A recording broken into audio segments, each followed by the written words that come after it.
ସିଏ ଯାତ୍ରାରେ ଚରିତ୍ର ହିସାବରେ ହୁଏ, ନାଟକର ଚରିତ୍ର ହିସାବରେ। ଆଉ କେତେବେଳେ ନନ୍ଦଲାଲା, କେତେବେଳେ ଘନା କେଉଟ, ସେମିତି କିଛି ଚରିତ୍ର ହେଇଛି। ଏଥର ତ ଖଣ୍ଡଗିରି ଗଲା ପରେ ବୁମ୍ବୁଲେ ତା ବେଳାବେଳି ମୁଁ ଏଥର ସିଂହବାହିନୀ ଟ୍ରେନରେ ଅଛି। ଆଜି ତୁ ମୋ ବଜରଙ୍ଗୀ ନାଟକ ଓପନିଂ ପ୍ରିମିୟର ଥିଲା, ତ ସାନ ଭାଇ ପିୟୁଷ କହିଥିଲା ଆସିବା ପାଇଁ, ମୁଁ ଘରେ ଥିଲି। ସାଙ୍ଗ ହେଇକି ସମସ୍ତେ ଆସିଛୁ। ତ ନାଟକ ତ ଚାଲିଛି, ଆପଣ ମାନେ ଦେଖିଲେ। ତ ବହୁତ ଆଶା ଅଭିଳାଷ ନେଇକି ବହୁତ ଲୋକ ବି ହେଇଛନ୍ତି। ଆଜି ପୁରା ହାଉସ ବ୍ରେକ୍ ଅଛି। ବହୁତ କଠିନ ପରିଶ୍ରମ ବି କରିଛି ସେ ନାଟକ ପାଇଁ। ତ ବହୁତ ବାଦ ବିବାଦକୁ ଏଡେଇ ଆଜି 5 ତାରିଖ ଯୋଉ ଡିକ୍ଲାରେସନ କରିଥିଲା, ଯାହା ହଉ ସାନ ଭାଇ ମୋର ଆଜି ଚଢିଲା ତୁ ମୋ ବଜରଙ୍ଗୀ ନାଟକର ରାମଚରିତ୍ର ନିଭଉଛି। ଆପଣ ମାନେ ତ ଦେଖି ସାରିଥିବେ। ଆଉ ଖାଲି ନାଟକ ପାଇଁ ସେ ପରିଶ୍ରମ କରିନାହାନ୍ତି, ଯାତ୍ରାକୁ ଫେରିବା ପାଇଁ ବି ମଧ୍ୟ ପରିଶ୍ରମ କରିଛନ୍ତି। କଣ କହିବେ? ହଁ, ସେଇଟା ହେଇଗଲା ବ୍ୟକ୍ତିଗତ କଥା। ସେଠାରୁ ଯାତ୍ରାରୁ ବାହାରେ ବର୍ଷେ ତାକୁ ସେଥିପାଇଁ ବନବାସ ଯିବାକୁ ପଡିଛି ରାମକୁ। ତ ବନବାସ ସିଏ ଯାଇଥିଲେ ଦୀର୍ଘ ବର୍ଷ। ତ ଇଏ ରାମ ଯିଏ ବଜରଙ୍ଗୀର ରାମ, ତ ଗୋଟାଏ ବର୍ଷ କହିଥିଲା, ଗୋଟାଏ ବର୍ଷ ପରେ ପୁଣି ଇଂରାଜୀ ନୂଆ ବର୍ଷରେ 5 ତାରିଖରେ ଚଢିଛି, ଆଉ ଜାନୁଆରୀ 5ରେ। ଭାଇ ପିୟୁଷ ବହୁତ ଦିନ ପରେ ଚଢିଛନ୍ତି, ଆପଣ କେତେ ଖୁସି? ଆମେ ବହୁତ ଜଣଙ୍କ ପ୍ରତିକ୍ରିୟା ନେଇଥିଲୁ, ଦର୍ଶକ ବହୁତ ଖୁସି ଅଛନ୍ତି ଏବଂ ବହୁତ ଦୂରରୁ ଦେଖିବା ପାଇଁ ଆସିଛନ୍ତି ପିୟୁଷକୁ। ହଁ, ନିଶ୍ଚିତ ଭାବରେ ଜଣକୁ ବ୍ୟାନ୍ କରାଯିବା, ତାପରେ ପୁଣି ସେ ରହିବା ଗୋଟେ ବର୍ଷ, ତାପରେ ଯୋଉ ଯାତ୍ରା ମଞ୍ଚକୁ ଆସିବା, ଏଇଟା ହଉଛି ଲୋକମାନଙ୍କର, ଦର୍ଶକ ମାନଙ୍କର ତା ପ୍ରତି ଭଲ ପାଇବାଟା ଅଛି ବୋଲି ସେ ବାଧ୍ୟ ହେଇକି ଆସିଲା। ହଁ, ବ୍ୟାନ୍ ନୁହେଁ ତ ଆଉ। ଆପଣ ମାନଙ୍କ ଚ୍ୟାନେଲରେ ତ ଆମେ ଦେଖୁଥିଲୁ ବ୍ୟାନ୍ ହେଇଥିଲା ବୋଲି। ଆମେ ତ ଆଉ ସେ ଗୋଲ ଟେବୁଲରେ ବସି ନଥିଲୁ। ଯାହା ମିଡିଆ ମାଧ୍ୟମରେ ଶୁଣିବା କଥା, ତାକୁ ବ୍ୟାନ୍ କରାଗଲା। ତାପରେ ଗୋଟେ ବର୍ଷ ତ ବ୍ୟାନ୍ କରାଗଲା ନା, ତ ତାକୁ ପନିଶମେଣ୍ଟ ମାନେ ବିରୋଧ କରିଥିଲେ ଯେ ଷ୍ଟେଜ ଉପରକୁ ଆମେ ତାକୁ ଚଢେଇ ଦବୁନି। ମାନେ ଆପଣଙ୍କ ମତ ହିସାବରେ ଆଜି ଯୋଉ ସେ ଷ୍ଟେଜ ଉପରକୁ ଚଢିଲେ, କାଲି ପର୍ଯ୍ୟନ୍ତ ବି ବିରୋଧ ଥିଲା କି ସେମିତି ମାଲିକ ମାନଙ୍କ? ନାଇଁ, ସେ ତ ୱାନ୍ ଟାଇମ୍ କଣ୍ଡିସନ ହେଇଯାଇଥିଲା। ସେ ବସିକି ସମାଧାନ ତାର କରିଥିଲା। ତାପରେ ତ ସେ ଗୋଟେ ବର୍ଷ ପରେ ପୁଣି 2026ରେ ଚଢିଛି। ଆଉ ତ ମାନେ ଦର୍ଶକଙ୍କର ସେଇ ଭଲ ପାଇବାଟା ବେଶୀ ମିଳିପାରିବ ନା ସେତିକି ମିଳିବ ବୋଲି ଆପଣଙ୍କୁ ଲାଗୁଛି? ନାଇଁ, ବେଶୀ ତ ଆଜି ଫାର୍ଷ୍ଟ ଡେ ରେ ହାଉସ ବ୍ରେକ୍ ଅଛି। ଆଉ ତ ପ୍ରିମିୟର ଟା ଦେଖିଥିବେ କେମିତି କଣ ତାର ଇଏ ହେଲା।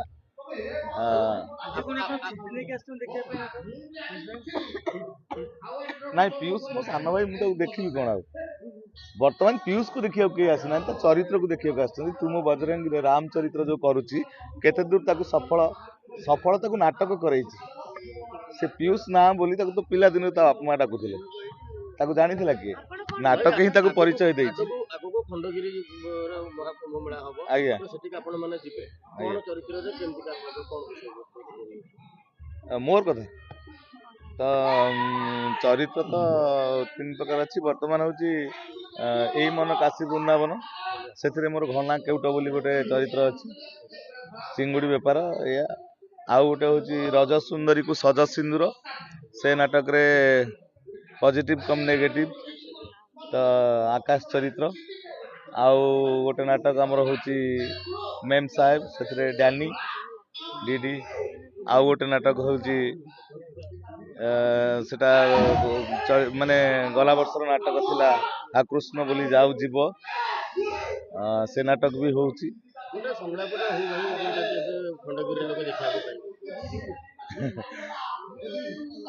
କୋଉ ନାଟକର କହିବି? ଖଣ୍ଡଗିରିରେ କୋଉ ନାଟକ ହବ ମୁଁ କେମିତି ଜାଣିବି? ଘନା କେଉଟ, ଆଚ୍ଛା କହିଦବା, କାହିଁକିନା ମୁଁ ଏଠି କହିଦେଲେ ବେତାଳିଆ ହେଇଯିବ, ବୁଝିପାରିଲେ? ନହେଲେ ମୁଁ ମାଲିକ ନୁହେଁ କି, ମୁଁ କର୍ମଚାରୀ, ଆଜ ଏ ଏମ୍ପ୍ଲୟି ମୁଁ କହିପାରିବିନି କୋଉ ନାଟକ ହବ। ତେଣୁକରି ଆପଣ ମାନଙ୍କର ଅଛି କଥା ଯେ ଏଇ ମନ କାଶୀ ବୃନ୍ଦାବନ ନାଟକ ଘନା କେଉଟ। ମୁଁ ଘନା କେଉଟ, ଦିନରେ ମୋର ଚିଙ୍ଗୁଡି ବେପାର, ରାତିରେ କରେ ଘୋଡା ନାଟ। ପ୍ରେମ ସେ ଡାକିଲେ ଘନଶ୍ୟାମ, ରାଗି ଗଲେ କରେ ଦକ୍ଷିଣୀ ନାଟ। ଏଇଟା ହଉଛି ଘନା।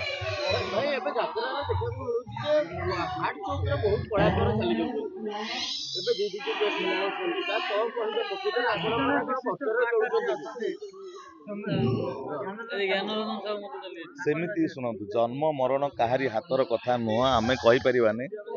ଏମିତି ଭଲ ମଣିଷଙ୍କୁ ବି ରୋଗ ହେଇଯାଉଛି, ଚାଲି ଯାଉଛନ୍ତି। बहुत भल मनीष आम भावी नथिबा एई रोग हब बोली हो जाउची समय वर्तमान भल नाही तो क्लाइमेट वर्तमान भी भल नाही आपण मान तो न्यूज माध्यम रे देखुथुबे घनाघोट वर्तमान तृतीय विश्व युद्ध हब बोली नाही घरे घरे कली वर्तमान तो ଆପଣ ମାନେ ଯୋଉ ଯୋଉ ଜାଗାକୁ ସବୁ ଯାଉଛନ୍ତି ସେ ଜାଗାରେ ଆପଣଙ୍କ ରହିବା ସୁବିଧା ଠିକ ଠାକରେ କରାଯାଉଛି ନା କରାଯାଉନି ନା ଆପଣ ନାଇଁ ନାଇଁ ସବୁ ଜାଗାରେ ସୁବିଧା କରାହଉଛି ତ ଆମେ ତ ଆଉ କୁକୁର ମାଙ୍କଡ ନୁହଁ ଗଛ ବାହାରେ ବୁଲିକି ରହିଯିବୁ ଇଏ କରିବୁ ସମୟ ସେଇଆ ହେଇଛି କଳି ଯୁଗ ଭାଇ କଥା ଯେମିତି ଅଛି ଡନଲପ୍ ବେଡରେ ତମ କୁକୁର ଶୋଇବ ଗାଈ ତମର ଗୁହାଳରେ ବୁଲିବ ଗୋମାତାକୁ ଆମେ ଗୁହାଳରେ ବାନ୍ଧିକି କୁକୁରକୁ ଏବେ ବେଡ୍ ଉପରେ ଶୁଆଉଛନ୍ତି ଏଟା ତ ହେଇଯାଇଛି ସରକାରୀ ଗୋଟେ ପ୍ରଶ୍ନ ଉଠାଇଥିଲେ ଯେ ଠିକରେ ରହୁନାହାନ୍ତି ବୋଲି ଠିକରେ ରହିବେନି ଶୁଣନ୍ତୁ ଆମେ ପର ଅଧୀନରେ ଗଲୁ ସେଟା ତ ଆମ ନିଜ ଟେନ୍ ନୁହଁ ଆମକୁ ଯୋଉଠି କମିଟି ଲୋକମାନେ ଦେବେ ରହିବା ପାଇଁ ବାଧ୍ୟ ଏଲିଜିବୁଲ ସେଠି ଆଉ ପ୍ରଶ୍ନ ଉଠେଇଲେ 3 ରାତି ଯାତ୍ରା କରିହବନି ଫେରି ଆସିବୁ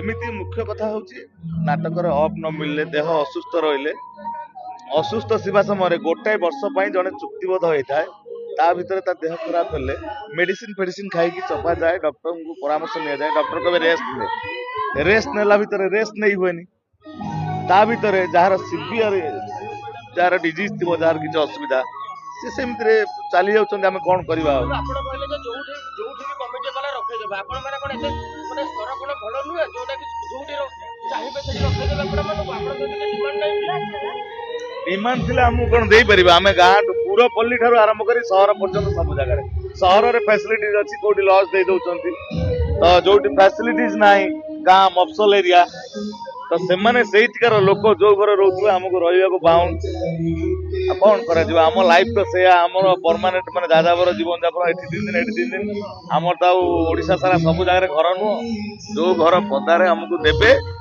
we are bound ଆଉ 4 ଦିନ ପାଇଁ ଆମେ ହଠାତ୍ ପହଞ୍ଚିକି ଆଉ ତ ଘରଟେ ଯୋଗାଡ଼ କରିପାରିବାନି ଭଲ ଘର ରହିବା ପାଇଁ ଘର ମିଳେ ଏଟା ଭୁଲ କଥା ଆଜିକାଲି ଆଉ ଘର ଲାଟିନ୍ ପର୍ଯ୍ୟନ୍ତ ଯୋଉଠି କଂକ୍ରିଟ ବିଜେଡି ସରକାର ସମୟରେ କରିଦେଇ ଯାଇଛନ୍ତି ଆଉ ଏବେ ଆଉ କୋଉଠୁ ସବୁ ତ ଅସୁବିଧା କିଛି ନାହିଁ ଭଲ ଘର ମିଳୁଛି ବଟ୍ ଟ୍ରିଟମେଣ୍ଟର ଅଭାବ ହୁଏ ମୁଖ୍ୟ କଥା ହଉଛି ଶୋଇବା ଆମର ଯୋଉ ରାତିରେ ଚେଇଁବା ଦିନରେ ଶୋଇବା